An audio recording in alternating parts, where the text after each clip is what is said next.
Mushroom Sauce TV. What up, what up? Welcome to the Mushroom Sauce TV show. I'm your host, Sauce B, and if this is your first time watching one of my videos, welcome to my YouTube channel. This is the second episode of season 1, and today's episode is about bulk substrate. And what is bulk substrate, you might ask? Well, bulk substrate is the mixture of materials that provide the necessary nutrients and environment for the growth of mushroom mycelium. Simply put, it is the food for mushrooms to gain energy and grow. In the first episode, I started off the season with how to properly inoculate grain spawns inside of a small closet space.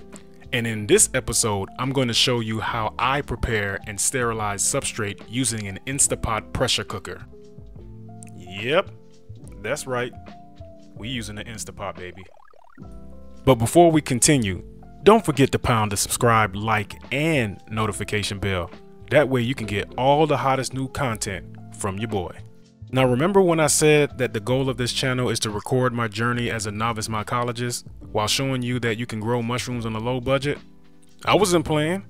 I'm about to give y'all all the sauce on how to grow mushrooms on a budget. Yeah, you might as well call me the food stamps version of Bill Nye the Science Guy. Shout out to Bill Nye the Science Guy. I wonder if he's still alive. I should look that up. But anyway, let's get back to business. Now there are various types of substrates you can use, but today I'll be using my favorite, muck soda topsoil, and you'll see why in a second. As I'm squeezing the substrate, you can see water seeping out of my fingertips. And the crazy part is, I've not once put water into the substrate, because muck soda is well hydrated and full of nutrients. And from what I understand, that is exactly what you need for a successful grow. Now, as you can see, I'm adding a light mist onto the substrate, just in case there's some areas of the substrates that I can't see that is dry. So now, as I'm feeling around the substrate, I'm feeling for things that probably is not supposed to be there, just in case.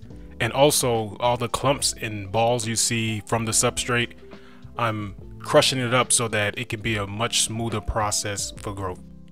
Now the next thing we have is a scale that can measure in grams, pounds, and ounces. It's relatively inexpensive. You can find it right around $5 to $7, whether at Walmart or Amazon. So as you can see, it is currently zeroed out in grams. So what you want to do is then change the unit to pounds and ounces. Now let me do a little close up so you guys can see. As you can see, it says pounds and ounces. So next, I'm taking a little bucket, or what I consider a bucket, so I can transfer substrate in, and you can clearly see that it measures 8.3 ounces. I have to get that zeroed out. So I would press tear, and then it would zero out. That way when I transfer substrate into the bucket, it will give me an accurate reading. But we don't want to see all that, so I'm just gonna fast forward through the process. I'll be back.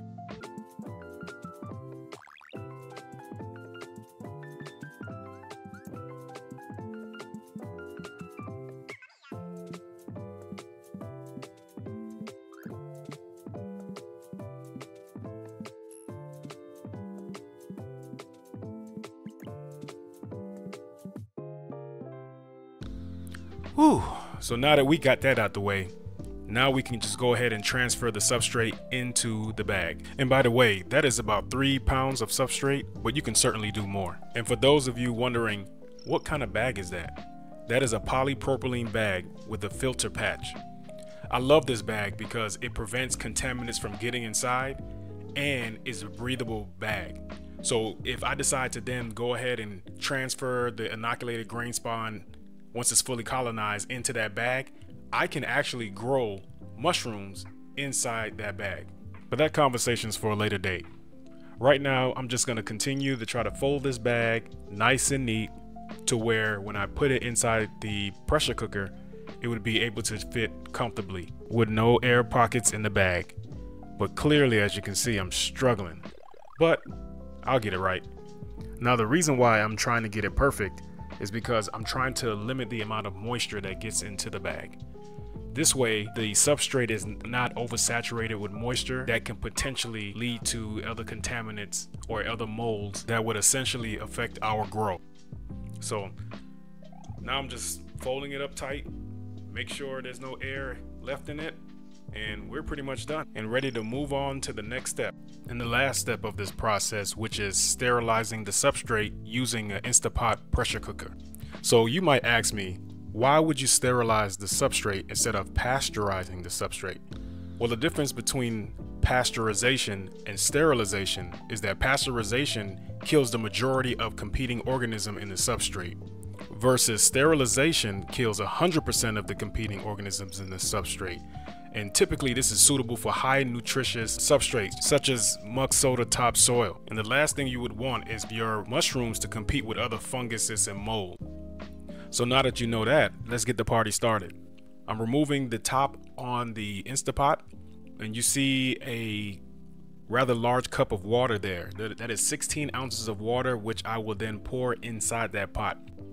So what you're looking at now is called an Instapot trivet, which is a stainless steel rack that holds foods and other food containers above the liquid in the pot, instead of just setting it in the pot on top of the water. And that wouldn't be sterilizing the substrate, that would be boiling the substrate, and that's not what you want to do either. So as you can see, what I'm about to do is I will just set it on the tray, put the handles over it to secure it, and then set it inside of the pressure cooker.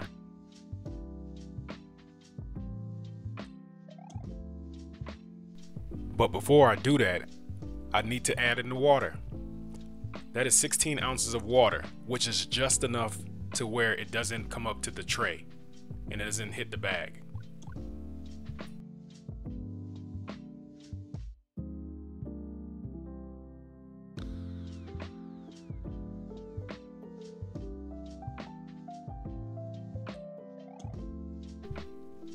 So we entered the water, and now we're putting in our substrate.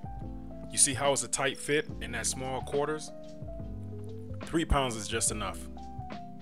And now I'm going to seal the top of the pressure cooker, and I'm going to twist it until you should hear or feel a lock. That would make sure that it is tightly secured.